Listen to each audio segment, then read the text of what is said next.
Hello बच्चों, तो आओ प्रश्न को देखते हैं। सिद्ध कीजिए कि वर्गमूल 1 प्लस साइन थीटा बटे 1 माइनस साइन थीटा बराबर sec theta plus ten theta. तो दिए गए प्रश्न की मुख्य अवधारणा की बात करें तो बच्चों देखो यहाँ पर हम बीजगणितीय सूत्र का प्रयोग करेंगे।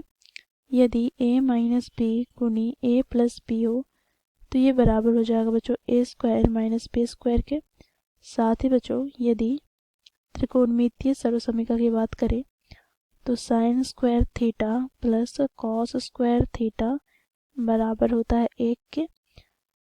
साथ ही यहाँ पर हम देखें तो 1 बटे कॉस थीटा बराबर होता है सेक थीटा के।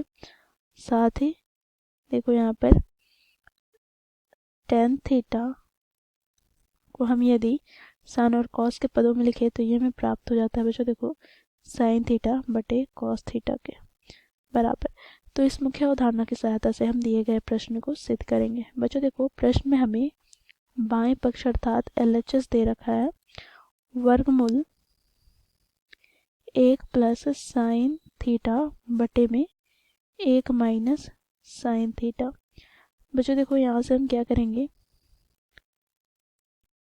तो बच्चों देखो वर्गमूल के अंदर में ही हम 1 प्लस साइन थीटा से गुणा और भाग कर देंगे, ठीक है। तो यहाँ से हमें प्राप्त हो जाएगा बच्चों देखो वर्गमूल 1 प्लस साइन थीटा का होल स्क्वायर बटे में बच्चों देखो 1 माइनस साइन थीटा गुनी 1 प्लस साइन थीटा। अब बच्चों देखो 1 प्लस साइन थीटा का होल स्क्वायर को हम वर्गमूल से बाहर निकालेंगे तो हमें प्राप्त हो जाएगा 1 प्लस साइन थीटा बटे में बच्चों देखो यहाँ से वर्गमूल हमें प्राप्त क्या होगा, तो यह a माइनस बी गुनी ए प्लस बी के रूप में है तो हम यहाँ पर सूत्र का प्रयोग करेंगे तो a का स्क्वायर अर्थात 1 का स्क्वायर 1 हमें प्राप्त होगा माइनस बच्चों देखो यहाँ पर साइन स्क्वायर थीटा हो जाएगा, ठीक है। अब यहाँ पर बच्चों देखो 1 प्लस साइन थीटा बटे में वर्गमूल बच्चों देखो हम लोगों ने मुख्य अवधारणा में देखा sine square theta plus cos square theta बराबर 1 होता है। तो यहाँ पर 1 माइनस साइन स्क्वायर थीटा को क्या लिख सकते हैं, कॉस स्क्वायर थीटा। बच्चों देखो यहाँ पर वर्ग से वर्गमूल कट जाएगा तो हमें यहाँ पर क्या प्राप्त हो गया, तो 1 प्लस साइन थीटा बटे में कॉस थीटा।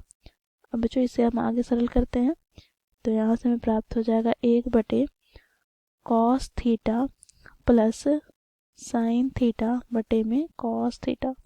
मुख्य अवधारणा में हम लोगों ने देखा 1 बटे कॉस थीटा को क्या लिख सकते हैं, तो sec theta plus sine theta बटे कॉस थीटा को टेन थीटा। तो बच्चों देखो ये हमें बाएं पक्ष प्राप्त हुआ। अब दाएं पक्ष की बात करें तो दाएं पक्ष हमें क्या दे रखा है, तो बच्चों देखो sec theta plus ten theta के बराबर। तो बच्चों देखो यही है हमारा क्या, तो दाएं पक्ष अर्थात RHS के बराबर। तो इस प्रकार बच्चों हम लोग दिए गए प्रश्न में दोनों पक्षों को अर्थात LHS को बराबर सिद्ध किया RHS के मुख्य अवधारणा का प्रयोग करके। तो आशा करती हूँ आप लोगों को यह प्रश्न समझ में आया होगा। धन्यवाद।